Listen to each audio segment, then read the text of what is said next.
The house, the only one in the entire valley, sat on the crest of a low hill. From this height one could see the river, and next to the corral, the field of ripe corn dotted with the kidney bean flowers that always promised a good harvest. The only thing the earth needed was a rainfall, or at least a shower. Throughout the morning, Lencho, who knew his fields intimately, had done nothing else but scan the sky toward the northeast. "Now, we're really going to get some water, woman." The woman, who was preparing supper, replied, "Yes, God willing." The oldest boys were working in the field, while the smaller ones were playing near the house, until the woman called to them all, "Come for dinner." It was during the meal that, just as Lencho had predicted, big drips of rain began to fall. In the northeast, huge mountains of clouds could be seen approaching. The air was fresh and sweet. The man went out to look for something in the corral for no other reason than to allow himself the pleasure of feeling the rain on his body, and when he returned, he exclaimed, "Those aren't raindrops falling from the sky, they're new coins. The big drops are 10-centavo pieces and the little ones are 5s. With a satisfied expression, he regarded the field of ripe corn with its kidney bean flowers draped in a curtain of rain. But suddenly, a strong wind began to fall. These truly did resemble new silver coins. The boys, exposing themselves to the rain, ran out to collect the frozen pearls. "It's really getting bad now," exclaimed the man, mortified. "I hope it passes quickly." It did not pass quickly. For an hour, the hail rained on the house, the garden, the hillside, the cornfield, on the whole valley.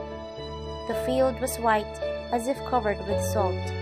Not a leaf remained on the trees. The corn was totally destroyed. The flowers were gone from the kidney bean plants. Lencho's soul was filled with sadness. When the storm had passed, he stood in the middle of the field and said to his sons, "A plague of locusts would have left more than this. The hail has left nothing. This year we will have no corn or beans." That night was a sorrowful one. All our work for nothing. There's no one who can help us. But in the ears of all who lived in that solitary house in the middle of the valley, there was a single hope: help from God. Don't be so upset.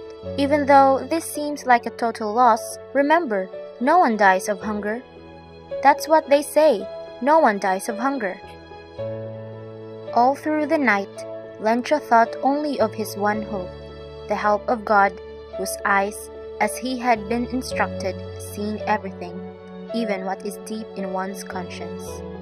Lencho was an ox of a man, working like an animal in the fields, but still he knew how to write. The following Sunday at daybreak, after having convinced himself that there is a protecting spirit, he began to write a letter which he himself would carry to town and place in the mail. He wrote "To God" on the envelope, put the letter inside, and still troubled, went to town. At the post office, he placed a stamp on the letter and he dropped it into the mailbox. One of the employees, who was a postman and also helped at the post officer, went to his boss, laughing heartily, and showed him the letter to God. Never in his career as a postman had he known that address. The postmaster, a fat, amiable fellow, also broke out laughing, but almost immediately he turned serious and, tapping the letter on his desk, commented, "What faith! I wish I had the faith of the man who wrote this letter, to believe the way he believes, to hope with the confidence that he knows how to hope with, starting up a correspondence with God." What faith! I wish I had the faith of the man who wrote this letter, to believe the way he believes, to hope with the confidence that he knows how to hope with, starting up a correspondence with God. So, in order not to disillusion that prodigy of faith, revealed by a letter that could not be delivered, the postmaster came up with an idea: answer the letter. But when he opened it, it was evident that to answer it he needed something more than goodwill, ink, and paper. but he stuck to his resolution. He asked for money from his employee, he himself gave part of his salary, and several friends of his were obliged to give something for an act of charity. It was impossible for him to gather together the 100 pesos requested by Lencho, so he was able to send the farmer only a little more than half. He put the bills in an envelope addressed to Lencho, and with them a letter containing only a signature, God. The following Sunday, Lencho came a bit earlier than usual to ask if there was a letter for him. It was the postman himself who handed the letter to him, while the postmaster, experiencing the contentment of a man who has performed a good deed, looked on from the doorway of his office. Lencho showed not the slightest surprise on seeing the bills, such was his confidence, but he became angry when he counted the money.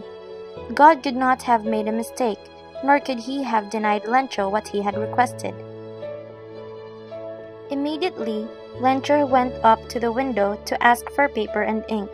On the public writing table, he started to write with much wrinkling of his brow, caused by the effort he had to make to express his ideas. When he finished, he went to the window to buy a stamp, which he licked and then affixed to the envelope with a blow of his fist. The moment that the letter fell into the mailbox, the postmaster went to open it. It said, God, of the money that I asked for only 70 pesos reached me.